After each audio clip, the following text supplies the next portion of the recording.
Hello everyone and welcome to Retro Dad and Modern Lad. Shenmue is one of my favourite games and was recently voted the most influential game of all time in a poll by BAFTA. I got both Shenmue 1 and 2 on the week of their releases for the Dreamcast and became immersed in its revolutionary movie-like story and groundbreaking 3D open world style gameplay.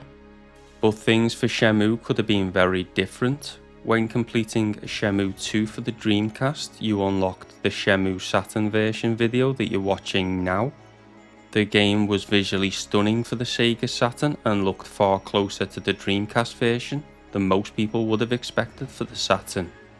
Incredibly, the Saturn version video included footage from the very beginning of Shenmue 1 all the way up to the later areas in Shenmue 2. In the years that followed the releases of the Dreamcast games, series creator Yu Suzuki has provided more information on Saturn Shenmue, including a timeline, which started with the Old Man and the Peach Tree demo, and its origins as Virtua Fighter RPG. However, no demos, images or further footage has ever been released for Saturn Shenmue. As a Shenmue fan, there was joy in the announcement and subsequent release of Shenmue 3, after it seemed all hope was lost, but as a Sega Saturn fan, you can't help wonder what could have been if Shenmue was released on the console, and will we ever get to play or see more footage of the legendary Shenmue Saturn version? While the answer to that remains to be seen, homebrew developer Frogbull has been making waves in the Sega Saturn community with their videos showcasing proof of concept recreations of games such as Metal Gear Solid, Crash Bandicoot and Final Fantasy VII running on the Sega Saturn.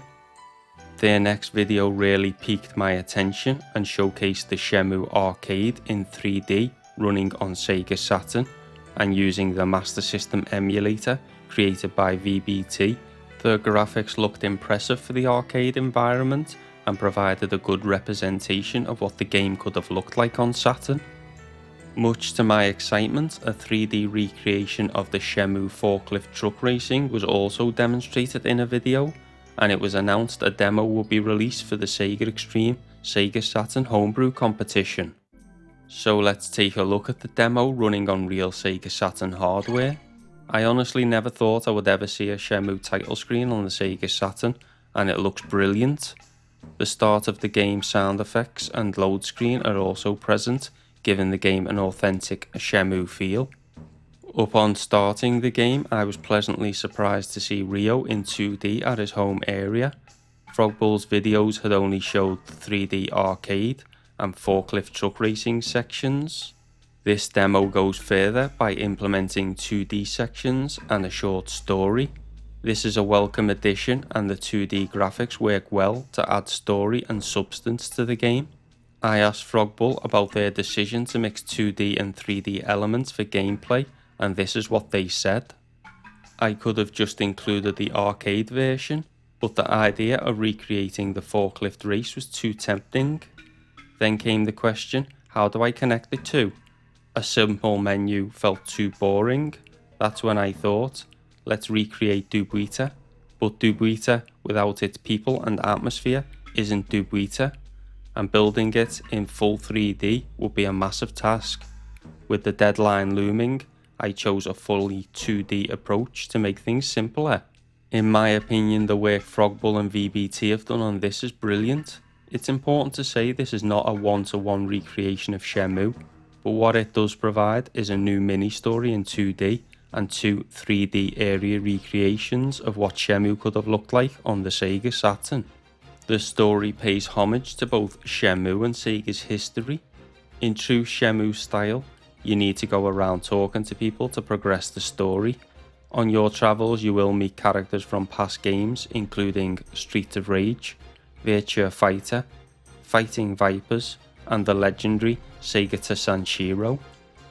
The story begins with Segata Sanshiro learning Ryo the brisk walking move in the dojo, which allows you to run by holding the R shoulder button. This is true to Shenmue's gameplay, as a big part of the game is discovering and mastering new fighting moves. You are then told to go and find Cage at the parking area near the arcade.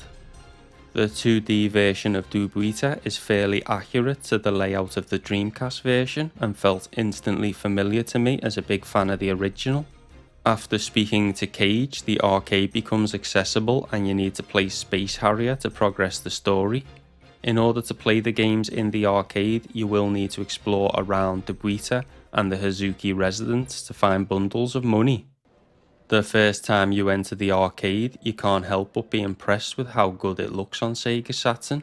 The graphics are a good representation of what Shenmue could have looked like on the Sega Saturn, and the layout is close to the original. The games in the arcade use the Master System versions on Saturn, while the Dreamcast original uses the arcade version of games. On Saturn you do get the 6 extra games to play, which is fantastic.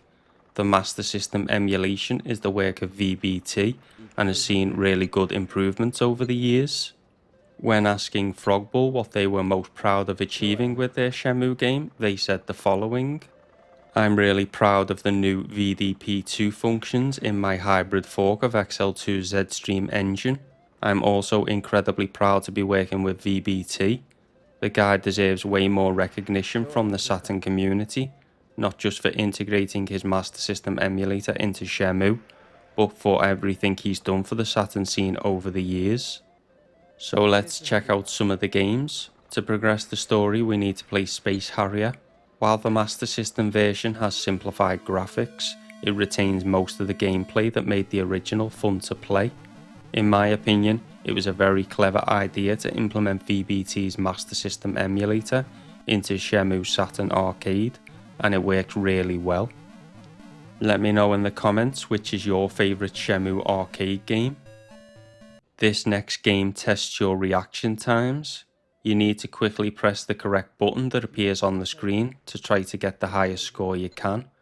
It's a very fun game, and I was very good at this game when I used to play Shenmue on the Dreamcast. Although playing this, I'm not sure if I'm out of practice or my reaction times are deteriorating due to old age. The QTE machine and darts machine are not currently functioning in this demo, which is a shame as the darts were always one of my favourites, but the 6 extra Master System games more than make up for it. So let's check out Hang On, which is a Sega classic. I have not played the Master System game before, but it looks and plays really well. This is definitely one I will put more time into, and the emulation from VBt seems to be working very well. Whilst you can't beat playing Hang On and Outrun in the arcade with the cabinet simulating the bike or car and the music blasting, it's a nice feeling to practice playing for free and not losing all your money in the arcade. Which leads me on to an important point from Frogbull, who highlights the importance of supporting homebrew developers by not purchasing versions of free homebrew games online from sellers on places like eBay, who profit from stealing the hard work of homebrew developers and often sell unfinished games. So let's compare Frogbull's Saturn version to the Dreamcast version. The Saturn version is remarkably close to the Dreamcast version, however it does have a slightly different colour palette and the lighting effects aren't as prominent as seen on Dreamcast. The main area that is different between the two versions is the ceiling. This makes a lot of sense as it's not an area the player will be looking at, so reducing the detail here is a good choice. Other difference includes 2 cabinets being missing from the Saturn version, including the jukebox, and whilst Ryo's jacket looks great, the model is currently static with no movement animations. These are just some minor observational differences, but I'm sure you will agree Frogbull has done excellent work on this, and let's not forget it's on less powerful hardware, making it all the more impressive. Once you have finished in the arcade, Cage will inform you that in order to gain access to the port, you will need to join a gang, and advises you to speak to Axel from Street to Rage for help. Axel then tells you to speak to Braun at the motorbike shop, who demands money. This type of gameplay really captures the spirit of Shenmue, which heavily involves speaking to people to get clues and progress. The story and 2D characters work really well for this type of gameplay. Another aspect that felt Shenmue-like was I kept bumping into people walking around the streets. For anyone who's played the originals, they'll know this is a common occurrence. You then speak to Cage, who tells you the winner of the second Virtua Fighter tournament has not spent their prize money, which leads you to speaking to Akira, who wants you to prove you're a true martial artist. It's fitting Akira makes an appearance, as the original idea for Shenmue was Virtua Fighter RPG, and Akira was the main character. This is why they look so alike. If you then speak to Sega to Sanshiro, he tells you what us Saturn fans have always known: you must play Sega Saturn to become a true martial artist. With this knowledge, Akira gives Ryo the money and Bra lets you join the gang, and it's off to the bus stop. I asked Frogbull if they plan to continue their Shenmue project and if there's any update on their other projects, and they said the following: "Like with all my homebrew projects, I've no idea where I'm going. I just tinker and do what I enjoy. I don't really see the point in releasing fan games when the gameplay is just a short walk and then it's over. I understand that some people would love to see Metal Gear Solid run on their own machine, but I feel like I've done enough to prove what I'm showing isn't fake. So if I ever release something like Metal Gear Solid on Saturn or anything else, it will be for a real gaming experience." It's now time for some Forklift Truck Racing, and it looks brilliant in 3D on Saturn. Overall, it's a very good recreation of the warehouse section of the Dreamcast racetrack. At the beginning of the race, you get a really cool flyby of the track. Each race has 5 racers battling it out over 5 laps to declare the winner. By winning the race, you complete the demo. The race buttons are A to accelerate, B to reverse or turn the forklift when you crash, and by holding the Y button, it puts you inside the forklift in a first person view. You want to avoid hitting other racers or crashing into walls, as this brings you to a standstill, and from a stop position, it takes time to build your speed back up. The Dreamcast version was similar in that hitting walls stops you dead in your tracks. However, you could push other racers out of the way on the Dreamcast. Another difference is the forklifts on the Dreamcast are rear wheel steering, whilst to me it feels like on Saturn the forklifts are front wheel steering. The game is very fun and addictive, and in true Shenmue gameplay style, the key to winning is patience when it comes to overtaking and taking corners. So let's compare it side by side with the Dreamcast version.